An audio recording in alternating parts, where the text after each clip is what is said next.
부신피로, 부신피로 증후군, 낫지 않게 관리하라. 기존 처치의 말씀이십니다. 낫게 치료하십시오. 부신피로 시소탕이 말씀드립니다. 기존 처치에서 부신피로에 대한 복잡 다양한 기내가 피력되고 있습니다. 그러나 최종적인 결론은 부신피로는 낫지 않는다입니다. 그러기에 어쩔 수 없이 부신피로는 한번 발생하면 낫지 않게 관리해야 한다고 말씀하십니다. 부신피로 시소탕은 말씀드립니다. 부신피로는 낫습니다. 치료하시면 되십니다. 기존 처치가 처음부터 부신피로는 낫지 않는다는 결론에 이르지는 않았습니다. 기존 처치는 그 사이에 수단 시도들을 통해서 부신피로의 근원적 치료를 위해서 노력하였고 지금도 노력하고 있습니다.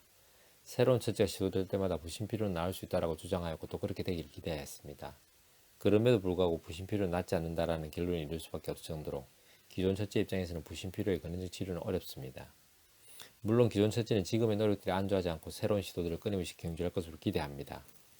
결국 부신피로는 낫지 않는다는 결론에 도달한 기존 처치 입장에서는 더 이상 부신피로는 낫는다는 귀결이 아닌 부신피로는 낫지 않게 관리되어야 한다는 명제에 수렴할 수밖에 없습니다. 그러니 당연히 관리해야 할 항목들이 계속적으로 추가될 수밖에 없습니다.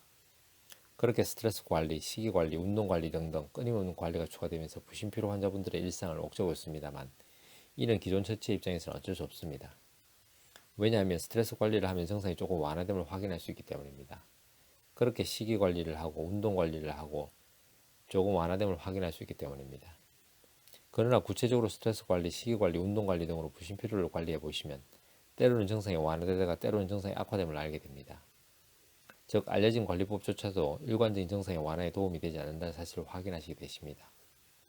부신피로 환자에 따라서 증상에 따라서 상황에 따라서 때로는 증상이 완화되는 관리법이 때로는 증상을 악화시키기도 하기에 정말 혼란스러움을 느끼시게 되십니다.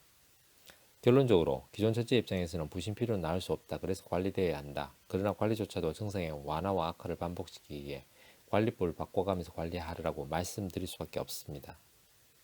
그러나 부신피로는 낫습니다. 따라서 복잡하고 다양한 기존 처치의 관리법에 너무 신경 쓰지 마십시오. 오직 부신피로 시소탕의 복용만으로 근원적 치료를 도와드리니 일상을 그대로 영유하십시오. 한의학은 과학입니다. 한의학은 철학입니다. 건강은 균형입니다. 동양 한의원은 균형입니다.